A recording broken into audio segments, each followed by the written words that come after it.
السلام علیکم. امید دی چې ټول به روغ جوړ یې. په نننۍ ویډیو کې به موږ د کلاس 10 میتھس ایکسرسایز 3.1 کوېسچن نمبر 8 چې په دې ایکسرسایز کې اخرنی کوېسچن دی دا سالو کوو.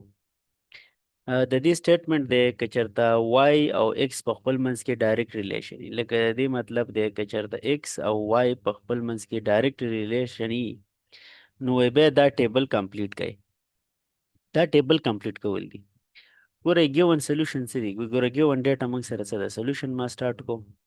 ګیون یو خبره دا ده چې دا وای چې کوم دی دا ډایرکټلی پروپورشن دی یا ډایرکټ ریلیشن دی د ایکس سره.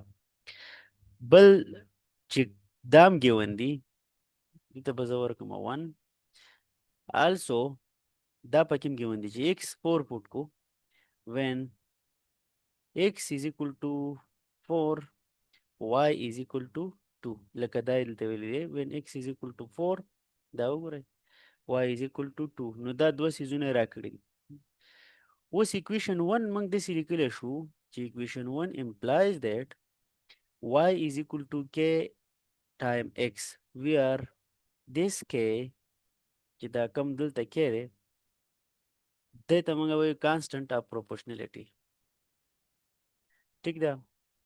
ها نو اوس که دا دوه ویلیو یعنی دا x او دا y ویلیو موږ په دې کې واچو نو موږ سره به k راوځي. نو ګوره دا به داسې راشي د y په ځای دلته 2 دی دا 2 به واچو 2 is equal to k په خپل ځای او دا x چې کوم دی د دې په ځای به موږ دا 4 واچو نو 4 او بیا زه دا k معلوموم نو دا 4 به زه ډیوایډ کړم بوث سایډ نو ګوره 2 ډیوایډ بای 4 نه راځي 1 ډیوایډ بای 2 او از اکول ټو دې سایډ ته به صرف k راشي. نو د k دا ویلیو به اوس موږ په کوم ایکویشن کې اچو؟ په دې ایکویشن 2 کې. دې ته زه ایکویشن 2 نوم ورکوم. put in equation 2 equation 2 کې دا ویلیو واچوئ. نو چې equation 2 کې دا ویلیو واچوئ نو equation 2 به موږ سره داسې راشي. څنګه به راشي؟ y is equal to 1 divided by 2x. دا اوس موږ سره اوریجنل equation راغی. د دې نه به موږ څه کوو؟ د دې equation له موږ نوم ورکوو equation A او دې نه به دا ټیبل کمپلیټ کوو. ګوره بره 6 دی لاندې سم نشته نو موږ به دې ځای کې واچو چې put x is equal to 6 and equation په کوم equation کې A کې.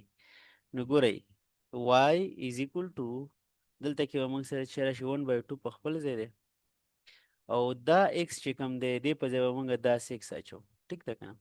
نو چې 6 تاسو پکې واچوئ دلته به دا راشي او 6 ډیوایډ بای 2 نه راځي 3 یعنی دې ځای کې بیا موږ سره څه شی دی y چې کوم دی 3 دی. نو دغه یو پلیس د دې ځای چې کوم دی دې ځای کې به موږ ولیکو y is equal to 3. بیا ګوره دې بل ځای کې y شته x نشته نو دې ځای کې به موږ ولیکو چې put y is equal to 3.5 and equation A. دې equation کې به موږ y په ځای 3.5 واچو.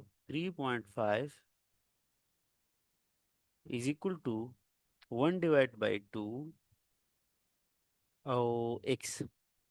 نو 1 divided by 2x زه دې ځای نه دا 1 divided by 2 ختموم نو بوث سایډ به 2 ملټیپلای کوم دا به دې سره کینسل شي او دې ځای کې به دا 3.5 او 2 به ملټیپلای شي نو دې سایډ ته وګوره x رالو صرف x او دا چې ملټیپلای کې ګوره دلته کې زه ملټیپلای کوم 3.5 ملټیپلای 2 2 5 10 یو لاړو او 3 5 3 دونے 6 او 1 7 نو دا به راشي 7 او اشاریه به یو پوینټ بعد ولګي نو 7 به دا راشي. څه به راشي؟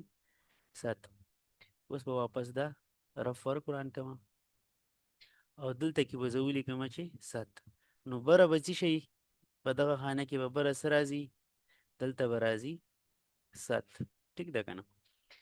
بیا چې کومه بله خانه ده ورپسې هغه کې x شته. ګوره د x دا ویلیو دلته کې شته خو y پکې نشته نو y معلومولو دپاره به موږ څه کوو؟ موږ به دغه equation A کې د x په ځای 15 اچو. put x is equal to 15 and equation A.